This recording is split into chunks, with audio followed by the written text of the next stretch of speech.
Fino a metà del secolo scorso, sulle nostre montagne erano molte le donne che dovevano fare più di un lavoro, perché i mariti e i figli grandi emigravano e giravano il mondo come kramars, e le donne restavano a casa a badare ai figli piccoli e ai nonni e si occupavano dei tanti lavori della casa e non solo, perché per mangiare c'era bisogno di badare agli animali della stalla e del pollaio.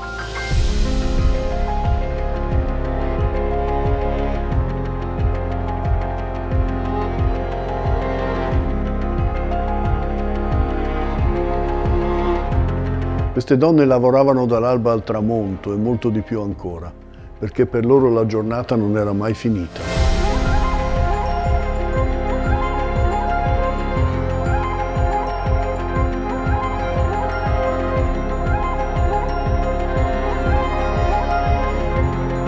A Maniago c'era una di queste madri.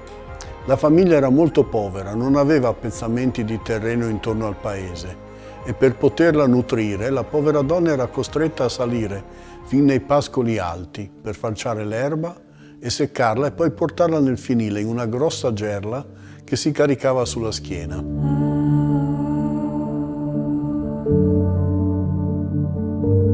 Un pomeriggio questa donna stava scendendo per il sentiero, badando bene a non scivolare o mettere il piede in fallo.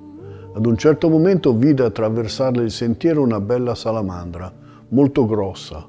Si vedeva che stava per partorire, camminava lentamente perché era già dolorante a causa del parto imminente. La donna fu mossa a pietà, si abbassò lentamente, si inginocchiò e disse accarezzando la bestiola: Piccola mia, capisco quanta sofferenza tu stia provando in questo momento. Anch'io ho fatto 5 figli e so bene quanto sia doloroso. Mi dispiace non poter far nulla per aiutarti.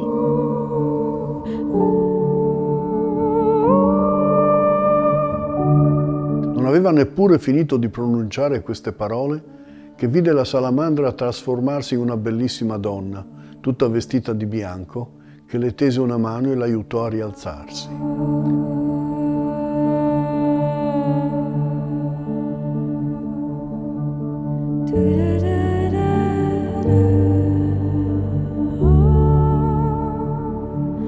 Era veramente molto bella e dolce.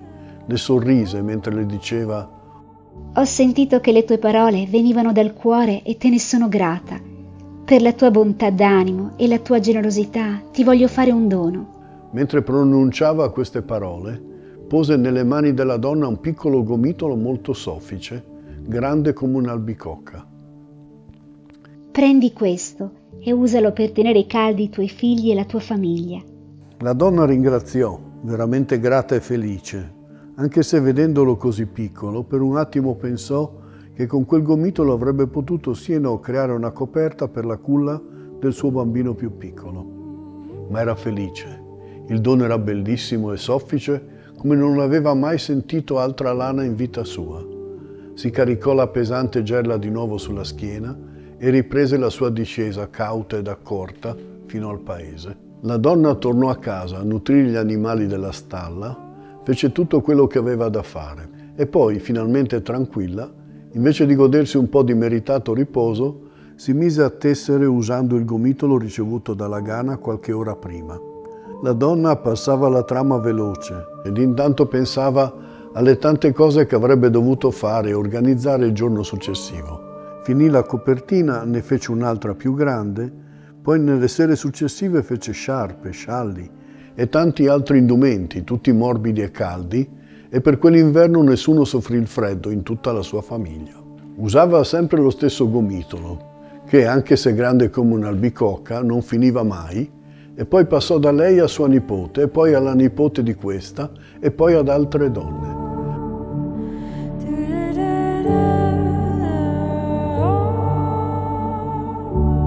Ancora oggi si racconta a Maniago che ci sia una signora già avanti con gli anni, che continua a tessere e prepara coperte soffici e calde per i bambini poveri e crea morbidi indumenti lavorando la lana di un gomitolo che non finisce mai ed è sempre grande come un'albicocca.